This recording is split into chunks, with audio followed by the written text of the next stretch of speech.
The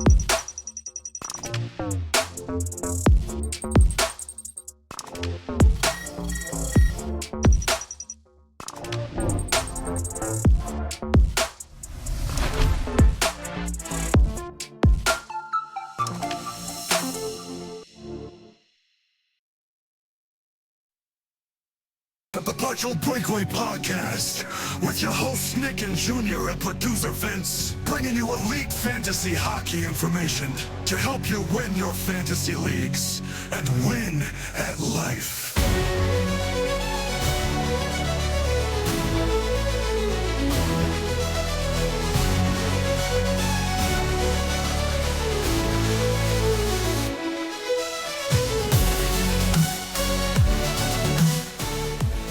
Episode 54. Yes, sir. Let's go. Let's go. Saturday night. Oh, do we have that soundbite? Saturday. Go. And to my left is birthday boy co-host Junior. To my right is producer Vince. And I am Nick. Welcome to episode 54 of the Partial Breakaway Podcast. We should actually mention that who we are sometimes, because I realize that we start the episode, we go right into it, and we're all excited, and we just don't mention Junior what hasn't hit podcast 40 this yet. is. We're not used to video yet. We're not used to video, and it makes a difference, right? Yeah. Yeah. Well, Junior, how old are you now? I think you just turned 36. 36 years Go young. suck a boat. Yeah. Keeping the average age of this podcast at a reasonable... Actually, do you? Yeah, I think because of you, we're below 40. Oof. That's the Barely. average age. But barely. yes, sir. 36 years young, guys. Blessed. What's on the agenda, boys? Well, definitely not that we're doing this virtually, because we're actually in studio today. Yes. Thank God. No day-to-days, as far as we know. That's right. That lower body injury ended up being a bunch of crapola, and it was just you trying to get out of seeing us that week. Yeah, that's it. I just wanted to have a different view on YouTube. What is it? Dynamic view? What do Dynamic we use? view, three different screens going at the same time. But nobody cares about that, because technically, should we just go into the lightning round, or should we? Actually, before we do that, did you get anything for your birthday? I did. I got some money, Visa card. I got an Italia thermos Fuck world. and Juventus hat. Nice. Go buy yourself a life with that Visa card. What I will do, maybe a brand new laptop would help. or maybe some help in our league that Vince is clearly running away with. Shall we update the listeners? I don't even think we should update that. Don't be Let's jealous. update now that it's still at Last year Nick was updating the listeners every time when he was killing Junior. That was different, because that actually had strategy. Here, you just won with random cards. No, it had strategy. There was no strategy. Yes, here. there was 100% strategy. Don't be bitter. Yeah, I'm not bitter. Don't be bitter, Lucy. Stupidly. Junior, go ahead. You can say. Okay, standings. so in third place, holding the rear, as they say, bitter Lucy. with a total of 87 points. Was that a Greek joke? Bitter Lucy. Maybe. Is Team Nick, 87 points, 10 tonight. Is a little bit of a ways back from Vince, more reasonable amount from me. But in second place, Team Junior at 105 points. Big day with 19 points tonight. And then in first place, 134 points, Team Vince, who... Team, if you ain't first, you're last. Who, let's face it, has already won this freaking pool. He won it when he was pulling those cards. Remember that moment? Yeah. Remember when you actually thought McCarr for McKinnon was a big deal? It wasn't. Episode 52 is a waste of an episode. Nobody should listen to it. So I feel like I'm going to be hitting a lot of milestones in our pool with points and deficits and look how at many this I'm guy. going to win. Professional and, segue guy. and a milestone for the biggest lead wasted in a fantasy league. So Hopefully. why don't we talk about milestones that have been actually hit by important people, important players in the NHL this week? It's boring. I know, but we need to. So is this talk our rapid fire segment? Rapid? Yes, sir. All It's right. our lightning round. Let's go. Odd Man Rush. Junior has to sing once per episode. All right, ladies and gentlemen, let's start with the original great one. No, I guess it's not the original. No, that, great one. what? What was his Nick's feeling nickname? a little off today, I think. What was his nickname when he came into the lid? Sid the Kid? Yeah, but The No. next one? the next one, wasn't it? The next one? Yeah. I thought there was something there, like a nickname. No, okay. It was just Sid the Kid. Well, Sidney Crosby hitting 1,600 points is quite a milestone. Congratulations, Sidney. I'm sure you listen to this podcast All the time. All the time. But he is definitely the greatest of the generation. No? Are we sure he hit 1,600 points? yes. That includes playoff games. No, you hit 1,600 well, points. I don't know. I don't know. Here, Frozen Tools has it at 1,378. And career stats playoffs? All-time points leaders. You should have done this research before. Well, Junior. I opened up his page. Right there, number 10. Yeah, Bam, 1,602. 1,602. There you go. This Okay, does that include playoffs, I guess? Probably. It's like all-time points. Wow, he's got a long way to go from 2,857 to Wayne Gretzky. Yeah, just a bit outside. No, but he could still catch sack kick probably this year. And He can he'll- climb up at he least might to... get- he's no, not I don't gonna- know I about Lemieux. I But don't know if next he's year, gonna- maybe. Lemieux has 1,723, so maybe well, next year. look, he's got 2 more years left to play on his in his new contract after this season. So Oh, and how much is he getting? AAV again? 8.7. God. Duh. All right. All right, nothing to say here. Okay, but No, generational it's just, talent. But just Lemieux is 8 on this list. 915 games played. Mario Lemieux, 1,722 points. That's nuts. Yeah, I agree. Well, his teammate, Evgeny Malkin, hit a milestone as well. 500 goals. So this is all thanks to listener Batista, Michael, who actually pointed it out in one of our group chats. And we wanted to shout him out here because this gave us the idea of actually mentioning these things out loud. I mean, I'm not surprised Malkin hit 500 goals. But we're going to talk more about Malkin if I'm not mistaken after. But after last year's season, you would think he was. You remember what our listener said? There was things that are happening outside of his control last season, and this season it's kind of proving that listener right. And we should actually have the listener's name to actually mention it, but give him his proper adieu. Yeah, Malkin's looking good so far this season, and we'll see what else that team could do other than Jerry stinking it up. Look, at his age, he's averaging 27 goals a year in those last 3 years. Yeah. It's pretty solid. Pretty All solid. right. Well, how about you mention this one? Really? Okay, fine. Austin Matthews. In 2 milestones. First of all, his first goal as captain. About damn time. Took him quite a bit of time. Soon we're going to fucking mention people who did a shit. First milestone. And his 200th home goal. I think it's important to note, it took him some time. Took him 4 games. I don't think anybody was ever worried about Matthews. And other than you bringing it up last episode. Had he not scored after 4 games, people would have started talking. Yeah, whatever. All right. Next. This is a terrible lightning round, ladies and gentlemen. It is. Ovechkin, 6th player. Only the 6th player to hit 700 goals, 700 assists.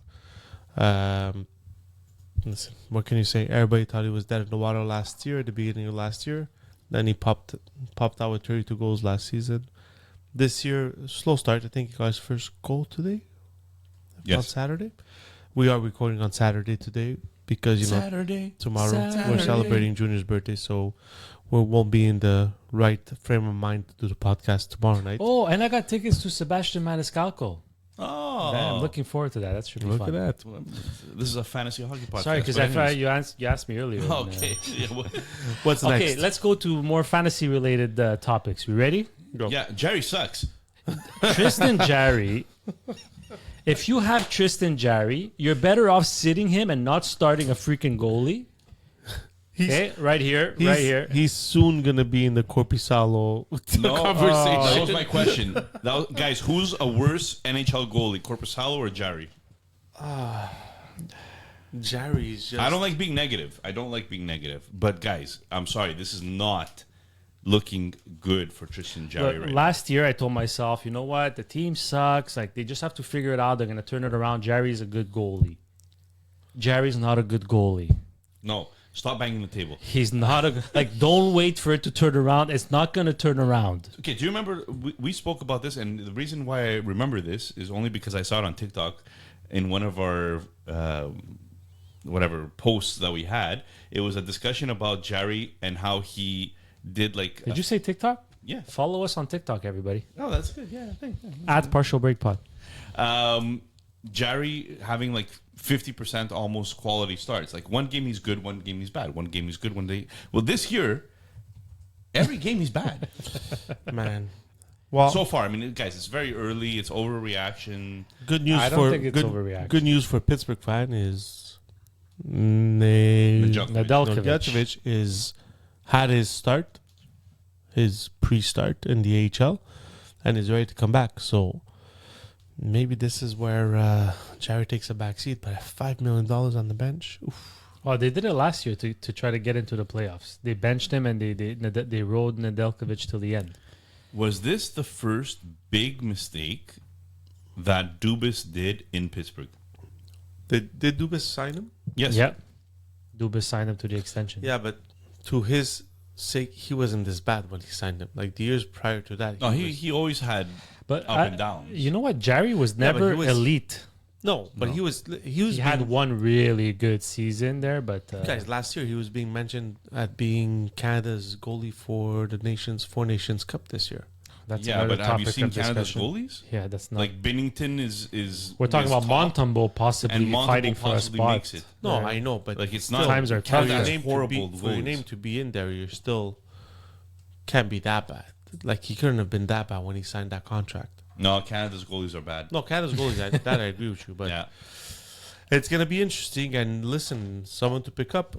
Yeah, Nedeljkovic. If he's free in your leagues, he finished his conditioning stint in the AHL and should be called up for the next week. So Should we keep it with Pittsburgh theme? yes, oh. possibly another mistake. 100%. No, not another mistake. But go ahead, Nick. Well, McGroarty was sent down to the minors, and if you guys remember, he was the person that we were talking about as having requested to get a trade out of Winnipeg because he felt that he should be in the NHL. Yeah. And now he gets to Pittsburgh, and he's sent to the minors. Hey, rumor might start soon that he wants another trade. I don't know. Yeah, he's gonna get traded to the KHL. That's where he's gonna get traded. I called it from the beginning. It's a spoiled brat who, at the end of the day, I said it in the episode that we were talking about. I don't think McGroarty's ever going to come on this podcast. No, but who cares? But you can't at that age. How do you demand first power play NHL action when you've proven absolutely nothing? Why? Because you were a high draft pick. I'm so happy he got sent down because hopefully reality hits him in the face and he starts working at what he needs to do. Look, college players think. I know they want power, and I think they just assume with power they get whatever they want. Like look at Cutter Gauthier came to the NHL and very slow start for Cutter Gauthier. Got benched in a couple of games already in the third period, so it's not that easy. I mean, if you're gonna talk the talk, you better walk the walk, and a lot of these guys are not doing that. But remember when we talk about what's our successful projection points for rookies? Well, For we say elite 40 rookies, 45. 45 to 50 To goals. 50 why? 50 points, sorry. Because it's not easy. No, it's not. It's not easy to make that transition to come into the NHL. And unfortunately, some of these young kids think that they're higher than other players or other people or the best of the best, and they come in and the reality hits them in the face. That's all I gotta say. So I know we kind of talk about this maybe a little bit too often, and I know producer Vince is against it, but I don't care. Lane Hudson, 30 minutes of ice time last game. Today he had 25 minutes. The game before that, 25 minutes. We spoke about the fact that in order for you to be in the NHL at such a young age and not be in the AHL, you have to continue some sort of progression, right? And maybe the AHL is the best place for him because he'll learn more in the AHL. You're not hurting the player by being in the AHL. But guys, 25 to 30 minutes a night in the NHL, what do we think about this? Like is this abnormal? Is this well, first of all, abnormal it is, but It's listen. are we hurting his development or are we better? No, listen. We're not hurting his development. But my take on this is, his 30 minutes have come on games where Montreal has been losing. So it's not a hit on Hudson, but maybe more on that defensive core that Habs have, that they're depending on this kid offensively for 30 minutes because what other options do they have? And I think to it's your point, the youngest D in the league. yeah. So I think it's more. This brings Habs fans back to, and I'm going to use the word again, reality, where there was Habs fans that thought, oh, well, Habs are ready to compete or ready to make that push. When you're depending on a young kid like this to play 30 minutes on your team, it's not going to happen. So I'm okay with it because at the end of the day, I had the Habs finishing last in the division. And just because of their young decor, they had such a young decor that, and no secondary scoring. As soon as Laney went down, there's no more secondary scoring. Yeah, and even when Laney was there, you didn't know if he could stay healthy all season for that secondary scoring. So it's not a hit on Hudson. I think it's more of a hit that the Habs are a young team that are still rebuilding. And listen, the more minutes you can give this kid, the more he'll learn. But he'll make mistakes. We saw today he made mistakes, but people tend to forget it because of the flashy, good plays that he makes. They all make mistakes, Vince. Exactly. Matheson, Mayu, they all made mistakes. And look, if the one thing we all agreed on is if he's gonna stay with the Canadians, he's got to play. Mm-hmm. It's not that you shield him and whatever. And if he wasn't effective offensively, he would have been sent down already. But he's really dominant offensively. He's creating a lot of chances. They're just not converting to goals. He gets pinned in his own end a lot. But I don't think he's as bad defensively as a lot of people think. Like today, he was put out to dry by his partner like a million times. Just like sometimes he put his partner in bad situation. But the one thing I wanted to add was... I lost my train of thought. Damn it. Oh yeah, that St. Louis actually puts him in all situations. So they had just tied the game late in the third period. And what does he do with 2 minutes left in the game? He puts Hudson on, which I wasn't expecting. I thought he would have actually kept him on the bench till overtime. So I was curious to see how he did there, and he did pretty well. He's handling himself very well, but like we're gonna repeat every podcast every time we talk about Lane Hudson. Wait till the 35 to 40 game hits. Well, at 30 minutes a game, it's going to be game 15. Yeah. Because that's the one thing that worries me. At 25 minutes a game, exactly. Coming from college, that's a big difference. One thing that I'll say about Hudson is his zone entries in the offensive zone is where his value really comes to shine, right? Because he tends to bring the puck in. And I think, I'm not sure if it was Patrick Roy that said it. I think you were telling me this earlier Patrick today. Roy and one of the Islanders players, they both said it. That they were game planning for Lane Hudson as if he was Cale Makar. Yeah, because they had just played Cale Makar a couple of games before, and they said we game plan for Hudson the way we game plan for Makar. So I just looked at some easy expected goals for per 60 minutes stat, and Cale Makar has 4.15 expected goals per 60. Quinn Hughes has 3.41 expected goals per 60. Lane Hudson 1.89 expected goals per 60. So I just wanted to throw that out there because definitely, well, one's a rookie obviously, so it's It's not even fair to compare. It's but still pretty good though for a rookie. still pretty good to, but he's not. He's not quite there Quite yet. there Let's yet. not give him those flowers prematurely. All right, so we're gonna do a different segment this time. It's part of the lightning round and odd man rush. It is our injury segment, and it's going to be a rapid fire injury segment because we took way too long in doing injuries the last season. So this season we decided we're doing rapid fire. Go. All right. I'll start because this guy's taking a drink of water. Kent Johnson had a hot start for Columbus. So I feel bad for and him. I feel bad for him, but it looks like his injury is going to be long-term. Who replaces him on the top power play is Cole Sillinger, so guys, take note of that. Kent Johnson, I was really, really liking his start of the season. Yeah, he needed a good start, and he made me optimistic about having him as a GM in my league, but it's unfortunate. He had 4 points in 5 games, but look, hopefully he's not out too long and he comes back stronger. Next, Mishushkin, who's still in the Players Assistance Program. Third stage. Third stage, which is also the suspension. But did land in Denver, so he's back with the team. I think he's allowed to train. I'm not sure if he's allowed to practice. We have to double check that.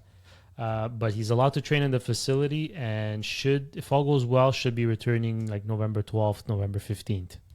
They could use him. Oh yeah, They could. They haven't started well at all. No. Darcy Kemper put on IR today. Had an okay start. LA had a rough schedule to start the season on the road for 16 days, I think, if I'm not mistaken. Is it 7 games or something? 16 like games. Now they're going back to California, but they're still playing on the road with San Jose against San that? I Jose. forget what's happening. Something happens Yeah. at the arena there. So he's been putting on IR. So who's Riddich. and then they have Copley also, if I'm not mistaken. Going, Not sure I like going any back of to them back. right now. No, I wouldn't pick any of them up. But just if you have Darcy Kemper, Oh, if you need goalie starts on depending on your league. on a right? head-to-head, if you need goalie starts, you can pick these guys up if it's a Sunday game. You never know. Luke Hughes practicing again. He looks like he might be on his way back. That doesn't spell good for Seamus Casey, or maybe doesn't sound so good for Nemec. Who knows what they're going to do there? Is he going to take top power play back from Hamilton? No. I don't think so, but Hamilton got his first power play goal tonight. he did. He did. But Luke Hughes, just keep an eye out. He's looking like he's going to come back. Next. Next, worrisome injury happened tonight in the Islanders Canadiens game. Duclair went down, stayed down. Looked like he didn't move. He rolled over to his side, didn't move much. From what they were saying, it's a groin injury. It doesn't look good. Looks like it might be long term. And short sample size, Holmstrom was the one who took his spot with Barzal and Horvat and looked pretty good. Jersey went on IR. Oh, we skipped Will only be back on February 22nd. Oh, big So loss. this is Sergachev. Sergachev all the way. No other defenseman back there. You know who had a pretty good decent start to the season? Kesserling on Utah. I wonder if they give him a bit more of an opportunity now that Jersey's down. We will see. So that I is think they also have Valimaki, right? Is it that Arizona? I think so. The Utah has Valimaki too. Just keep an eye on who gets the opportunity. That was our odd man rush.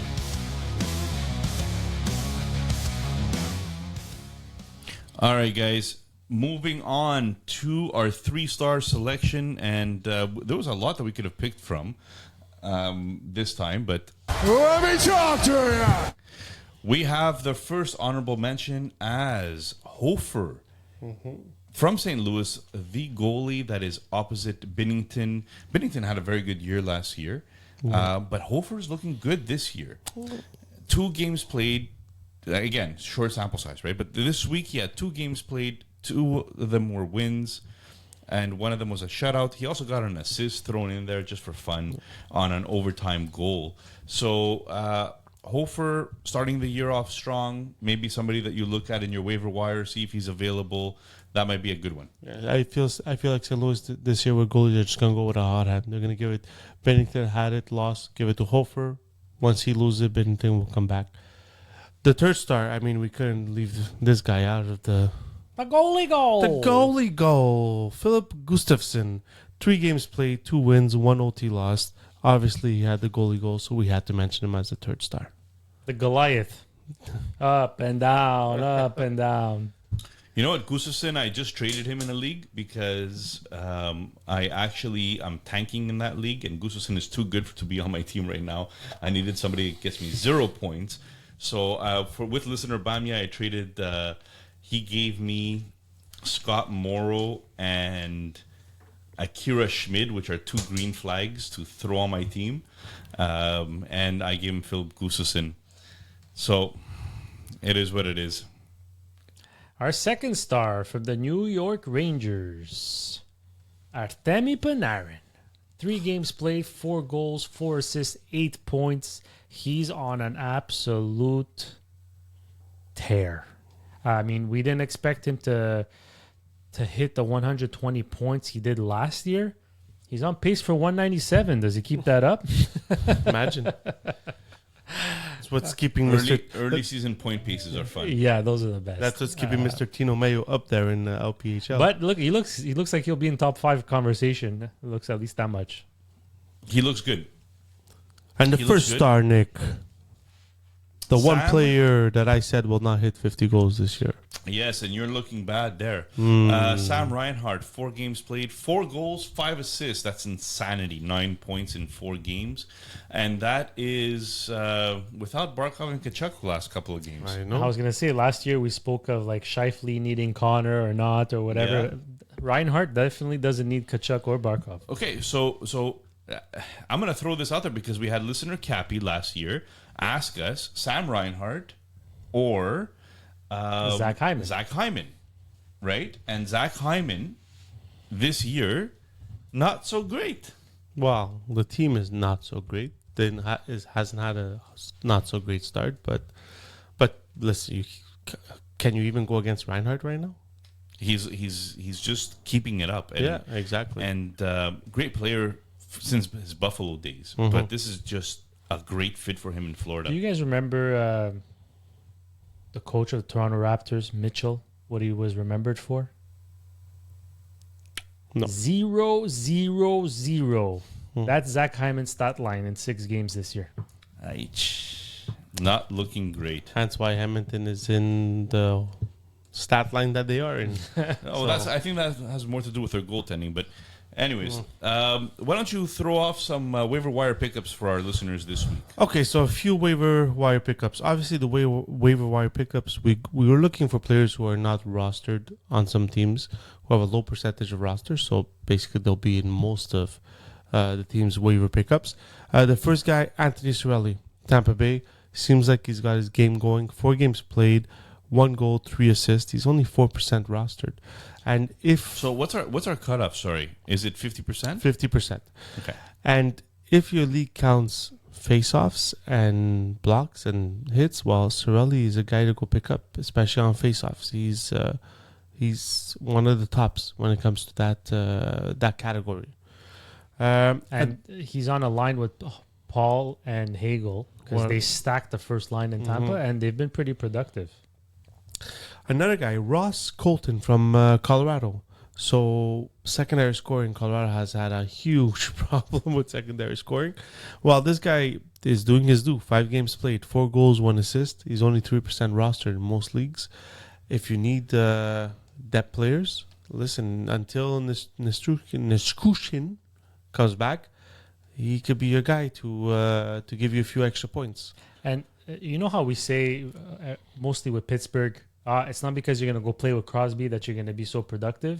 He's proving to be productive with McKinnon and Rantanen, so Yeah. it's definitely someone to keep an eye on. I don't know if he's going to lose his spot. Maybe Nishushkin goes with Middlestat to balance the To lines. balance the lines. Even Millsat's having a very good start of the season. And finally, Mikael Granlund from San Jose. Yes, he found himself here every week, I think, last year. He was a waiver wire guy all the time. Well, with Celebrini's injury, with Will Smith being benched, he's the guy to go to. Obviously, if you're looking at goals, he doesn't have. He's 0 goals, but he has 5 assists in 5 games. He's 36% rostered in most leagues. But he's a guy that you can go pick up, especially if you have some injuries, which it seems a lot of players are going down recently. he's a good player to pick up. Feels like fantasy football lately. Yeah. Just a fantasy lot of football, people just man. injured all the time. And for all you head-to-head not blocks. Wait, Yes, before you go. continue, I wanted to give a shout out to Paul Cotter because he is exactly 50% owned now. He was not last week. Last week he was at 30%, and even less. I think so. Let me check. Now all of a sudden he's 50%, but he's still hot. He's still doing pretty good. 43% last year. Playing with Hughes last week. and Bratt. And he looks like he's a top sixer in New Jersey team, and that's not something that you should be throwing away. Before we move on to positive things, Positive thing. I don't are think we said at nothing all starting to worry at least a little bit about Jack Hughes? No. No. All right, go. How would you worry about Jack Hughes? Between health and production, there's always something holding him back. Why are you starting controversy when there's I'm no not starting. No, I own Jack Hughes. I need him to step up, and he's not stepping up. He likes to. The guy was injured. It's like you gotta give guys time to come back from their injuries. Like a talent like Jack Hughes, he'll be back. Give him a few weeks, and the worst thing is, and the good thing is, New Jersey's still winning, even though he's not producing. But they're So scoring. imagine- They're scoring goals, and I don't see. I keep seeing him like 1 assist every 5 goals or something. Listen, I wouldn't worry. Listen, if you're really that worried, I'll take him off your hands if you want. I'm not worried. do I you won't remember- sell him low, but I'm just. Do you remember when we used to count the listens? Okay, go. For the people that are interested, next week there's 3 teams that only play 2 games. So if your team is stacked with any of these players, think of picking up some more players off a waiver wire because these guys only play 2 games. Buffalo, Columbus, Vancouver, they're only playing 2 games. Avoid picking any of these players up. If you do have too many of these players on your team, start thinking of who you can pick up to catch up to the games. Okay, so let me just throw you. Hughes has 5 points in 8 games. And you're complaining. You're stupid. Go, Nick. Let me ask you a question then. Mm-hmm. What about JJ Peterka? Let's say, is he a type of guy that you're thinking of benching for a team that plays 4 games like Toronto? Maybe I So, put in a Matthew Nyes instead of Peterka. okay, so- what would you say? I'd put in Matthew Nyes. You would put in Matthew Nyes. Yeah, 100%. Those 2 extra games for Matthew Nyes, who will play top 6 minutes and power play, guaranteed. Even So even though I Peterka is disagree. a better player, even though he's a you would better go with player, Matthew Nyes. 100%. I Okay. disagree. 100%. Just because he hasn't been productive at all this year, Matthew Nice. Scored. I think he has 2 points.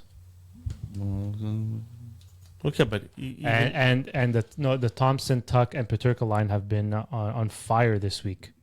I would ride the hot hand. yes, but okay, the first game they're playing is Dallas. How many goals do you think Buffalo's going to get against Dallas? They're probably going to get Wedgwood, though. They won't get... But even though Dallas... not Wedgwood. Who's their backup now? Not Wedgwood anymore. No, it's not Wedgwood. The Smith. Yes. But the Ottinger and Smith, wasn't the Smith the Nets today? Or was it on Ottinger got the win. too. Ottinger got Like Buffalo's playing Dallas, Detroit. It's not you're not playing San Jose. So to me, I would bench him for someone who's playing 4 games. The teams that are playing 4 games, we have Detroit, New Jersey, Philly, Tampa Bay, and Toronto. So Kucherov, you can just stack the points on that. So would you start Cotter? Cotter over... But they're not the same thing. Cotter doesn't play power play minutes. So if you look at Detroit, are you starting Patrick Kane or are you starting Peterka? Okay, so the reason I brought this up because I think it's an interesting thing for the listeners to think about, right? When they're trying to make these decisions in their lineups and they have a weekly locked lineup, like some of our leagues, like LPHLs like that, Fraps and Riggs is like that. These are decisions you have to make. So really take a look at what you might be missing out and go from there. Like I had, for example, I think Neil Pionk this week playing defense, and he Nice went week. off. He went off, last but game. he only had 2 games this week. Winnipeg had, right? So you have to be careful. You know, try to see if you have 2 guys that are very similar. Pick the guy that's playing more games. And look at the schedule. Look at who they're playing with. It's important to know who they're playing against, right? And if you don't know because you don't have time to listen, or you don't have time to do the research yourself, just listen to us, and Vince will tell you. 100%. Every day, anytime. All right. Is that it? Did you mention all 4 teams that are playing 4 times? Yeah, so I'll mention them again just in case. So Detroit, New Jersey, Philly, Tampa Bay, and Toronto. So by next week, Austin Matthews might be at 15 goals. Do we have an outrageous take? All right, guys, that was it for our 3-star waiver pickup selections. Let's move on to the topic of discussion for today's podcast. So last week we gave you some slow starters, some cold out of the gate, some people that were just not getting paid or not producing for what they're being getting paid. So this week we decided to be a little bit more positive, be a little bit more upbeat, because you know what? We're back in studio, and why not? Let's talk about hot starts. And we're going to talk about 2 types of hot starts. The hot starts that, you know, names that you kind of would expect might be there. And then we're going to have some surprising hot starts as well. So this is going to be an interesting topic of conversation. And guys, always feel free to join in on the conversations. If there's people that you think we didn't mention here, message us on YouTube. Also, hit the subscribe and like button on YouTube. A big reason we're doing this podcast, Junior and I, and Vince, is because of the fact that we want this to be a discussion and we want everybody to be involved and participate. So, guys, hot starts for this season so far. By the way, Dorofeyev, the one that we failed to talk about for Vegas, 2 goals in 6 games. Yeah, that listener that said that we were... but, okay, see, I just told people to actually participate, and now you're bashing a listener. Come on, Junior. That's not very nice of you. The poor guy thought that we were a podcast that goes deep No, I into said the that fourth to liners. jinx it, because now next week he's going to go off and he's going to have like 6 points in 3 games. How do I mute this guy? Jesus. Panarin, 12 points in 5 games. Sizzling. Absolutely sizzling. There's not much to say. Whoever has Panarin on their team, you're probably at the top of the standings right now, because not a lot of players have 12 points in 5 games. It's You know when you go to the grocery store and you could just buy palm bread? Yeah, well, this is not Panarin. Panarin is like the top. He's of like the breads. sourdough? He's like the sourdough of the breads.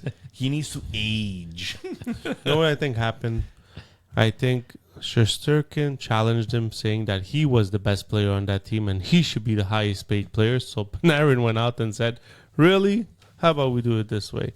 And look at him, 12 points in 5 games. Listen, can he keep up this pace? No, but I think he's gonna. I think he's gonna prove us wrong, because we were all in the same agreement that we didn't think he could produce like he did last year. You're right. We didn't think that he could repeat the point totals that he had last year. But so far, early this season, but he is definitely starting off on fire. He finished last year with 120 points. He's on pace so far for 197. I'm not saying he reaches 197, but 120 is well within reach with this kind of start. Yeah. All right, moving on.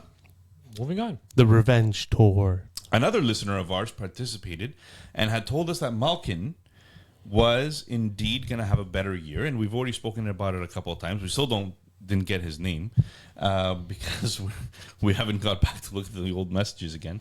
But Malkin has 11 points in 6 games. Is this his little revenge tour from last year where everybody thought he was washed up and couldn't keep up? Yeah. I mean, it's looking great. Again, I always question some of these older players. Like Malkin's 38 years old, right?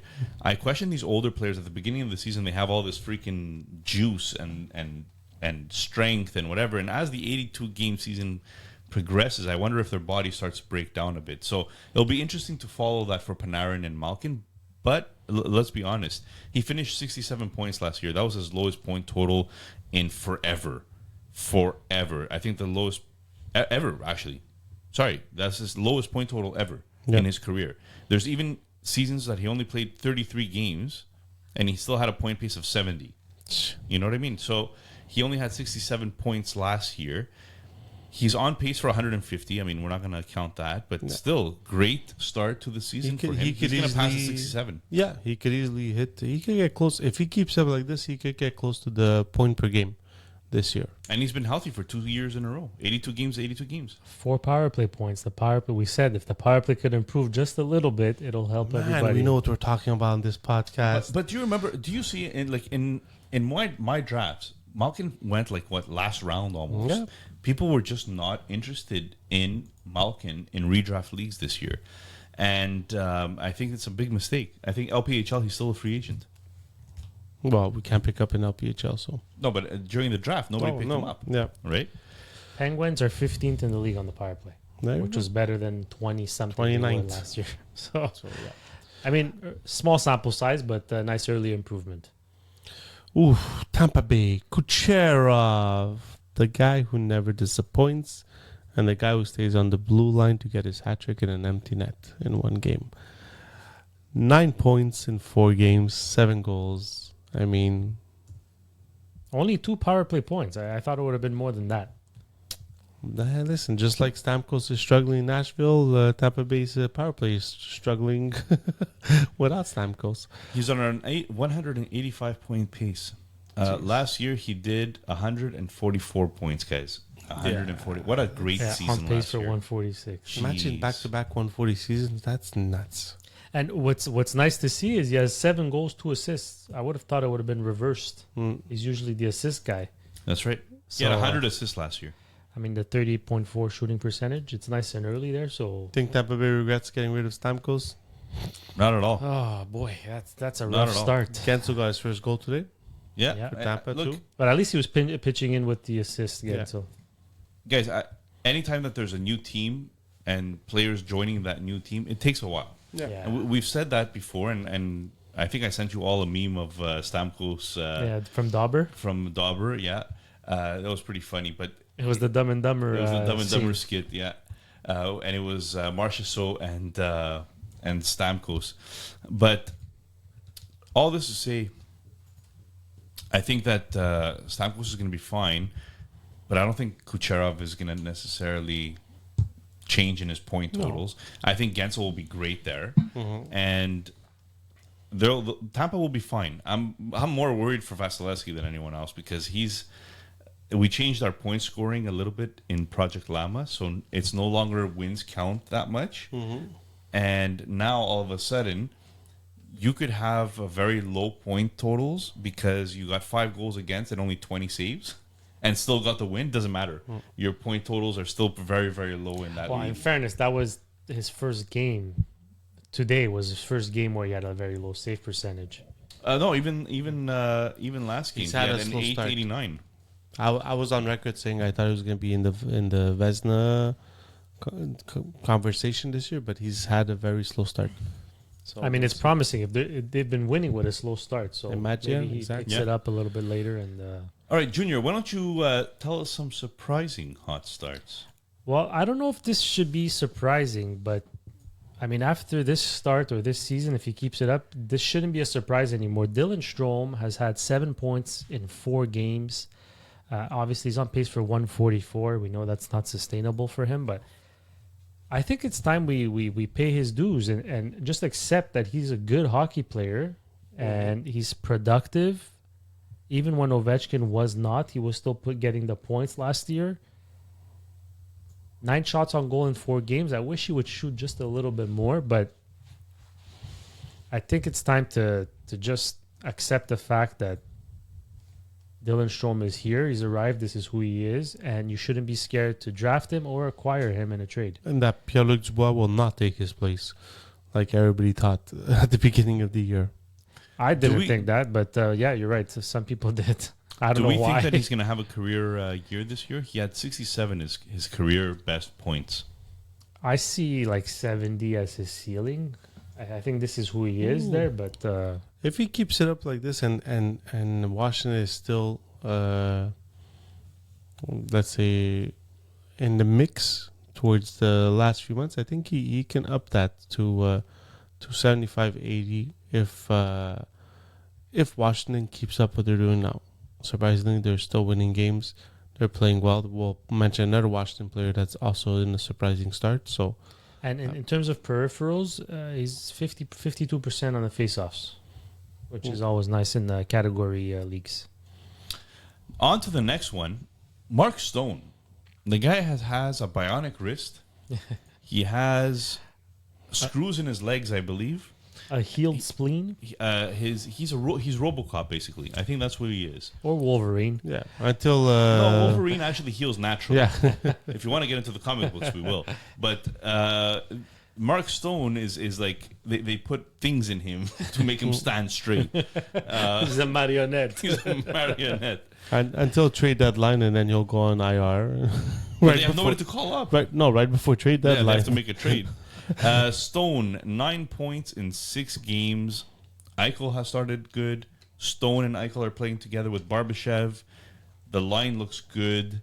Yeah. As long as Stone maintains this health, I see him continuing to play well.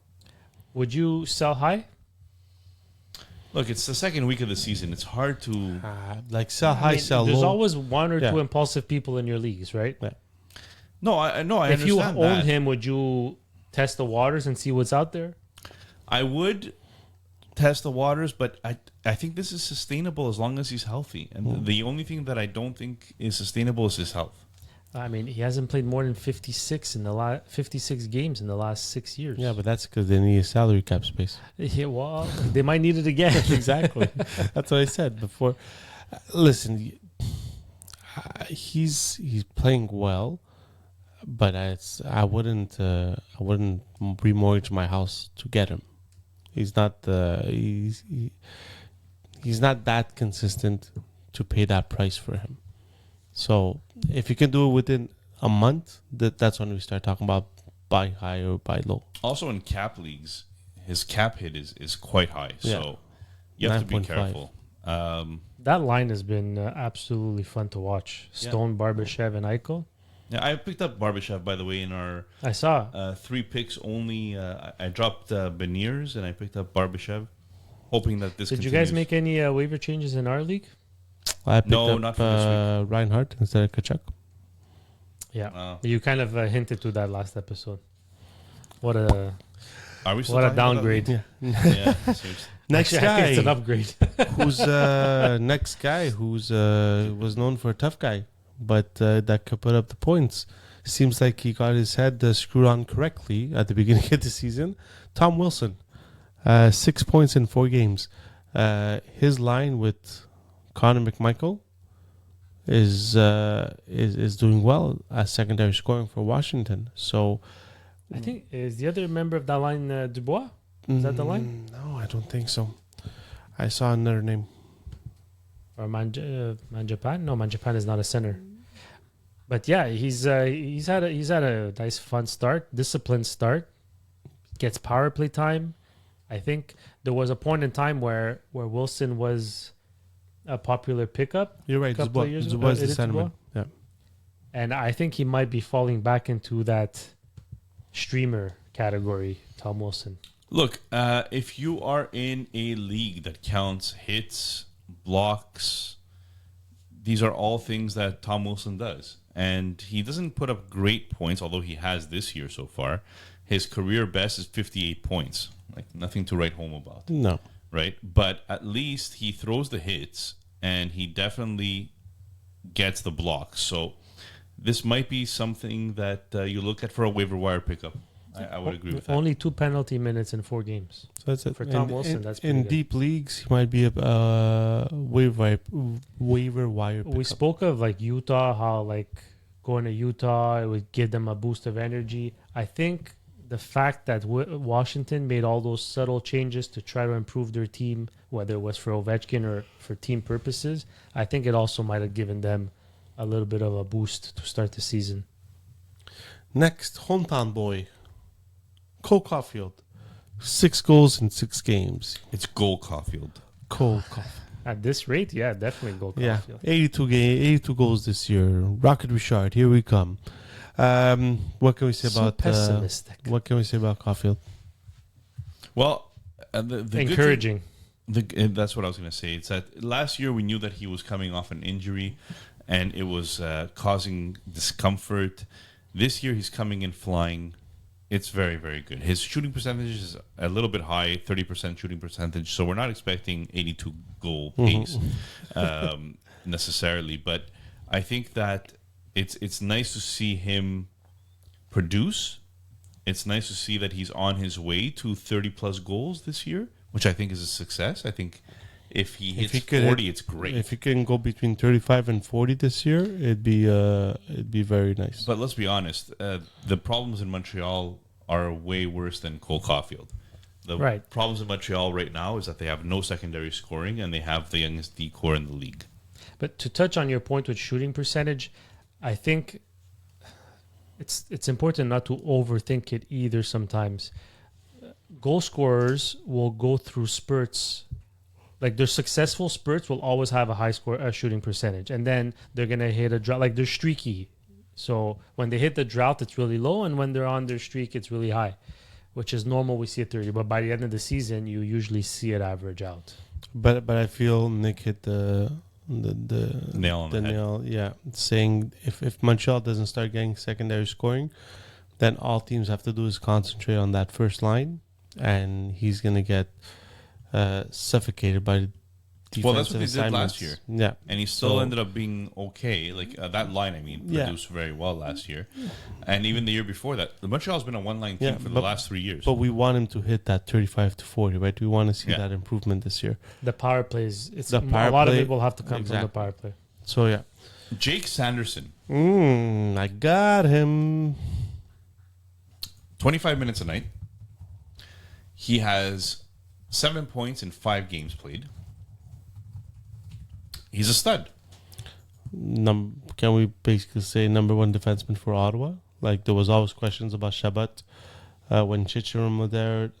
Shabbat, so he's the go-to guy in Ottawa. Like I think he's pulling away from Shabbat here. I mean, let's be honest. Shabbat is not putting up these numbers right now. No. And Sanderson is an all-situation guy. He's constantly out there. He's constantly in every single situation. In comparison, Shabbat is still playing 23 minutes a night almost, but only has 2 points in 5 games. I feel like this is exactly what they did with Shabbat. They brought him into the league. He was really well offensive. He was really doing well offensively, but they were playing him 25 minutes a game. I think they shouldn't tax him this much if they need him to be the number one defenseman. But they lost a lot of that. Isn't that like an oxymoron? Yeah, Your number one defenseman should be playing 20 to 25 minutes a night. he should.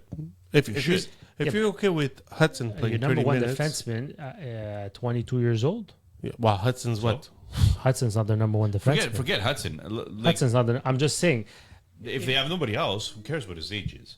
This is who. But let Shabbat be your all-around guy. Why you have to make Sanderson be your all-around guy? Let him be your second Sanderson's pair. better. Eh? Because he's better. You want to win games. You're not like. When you need to win games, you use him more than Shabbat. Yeah, but he's only playing. He's not playing 35 minutes a game. He's playing 22 minutes a game. 25, 50. No, 23 minutes it says here. Sanderson is 22 minutes and 49 seconds on average this year. On Dauber, it's 25.49. But still, 25 is fine. I'm on Frozen Tools. Yeah, if he's your, or is that Shabbat's You're on thing? Shabbat. Yeah, sorry. Oh, I'm on Shabbat. Yeah, but sorry. Shabbat has 2 less minutes than him. I'm saying Sanderson is your go-to guy. You make him play 25 minutes. It's to be... Even Dobson, right? Dobson, they play him 25 minutes a night almost. Yeah, but he's a bit older now. But 24. It's not that much older. Listen, Ottawa's got to go for it this year. Considering how long he's been in the league compared to Sanderson, it is older. This is a good... I think we're nitpicking. Yeah, here. this is a good sign for Ottawa. Yes. That he's Oh, yeah, for progressing sure. in the right direction. Hopefully he can keep up these points. I don't see a Evan Bouchard type of season that Evan Bouchard had last year from him, but I do feel that he's progressing in the right way, and they're giving him the confidence to do it. Junior, you had one. I did. Yeah. Edmonton Yes. to St. Louis. So Broberg, who went a bit forgotten in Edmonton and now finds himself in St. Louis, was tied for 6th before tonight's games in D-man points. D-man points in the league. So a little offensive flair that maybe we didn't see in Edmonton for different reasons, but Did you notice it's tied for sixth with 6 points in 6 games? 6. The devil himself. Dun, dun, dun. And maybe we should end the episode on that note. No, but a note on Broberg. We always knew he had that offensive capability. It was just injuries that held him behind so long. And then the explosion of Evan Bouchard. Like, he wasn't going to overtake Evan Bouchard in Edmonton. So, is it surprising? Yes, but he's actually getting the opportunity because even St. Louis, Krug went down, Falk was injured, so they had no choice but to go to someone like him. And he took the bull by the horns and is running with it. So, good for him. Good on him. Small sample size, but looks good so far. Yeah. So small sample size, I think, is definitely the theme here, as we're only in week 2. But so far, I've been enjoying the season. It's been a fun season. Hockey's back, baby. It's fun. It is fun. Fantasy hockey is back. Mise au jeux and betting is back. I'd say, in 3 weeks, we're going to get the panic GMs that are going to start making panic trades? Yes. Usually... I'll tell you what, listener Umbi, if Stamkos wouldn't have scored today, I don't know how much longer he would have gone without making a trade. Guys, please give us a 5-star review on Apple and Spotify. Hit like and subscribe on YouTube channel. Please play along.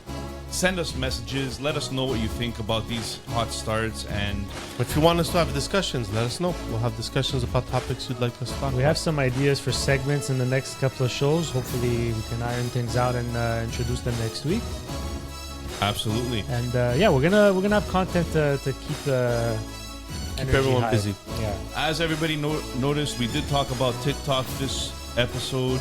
We are on TikTok. We are on X. We are on Instagram. More active on Instagram and TikTok than X lately, but we're definitely there. We use Daily Face Off, Frozen Tools, NHL.com, and Hockey Prospects League. So we are giving them their flowers as well.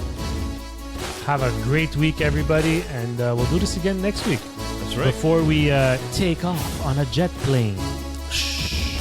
That's right. The podcast is going down south for a nice little break, but we'll still get you all your episodes. We might have a little bit of extra social media content maybe while we're Have there. a good night, everyone. Have a good night, everybody.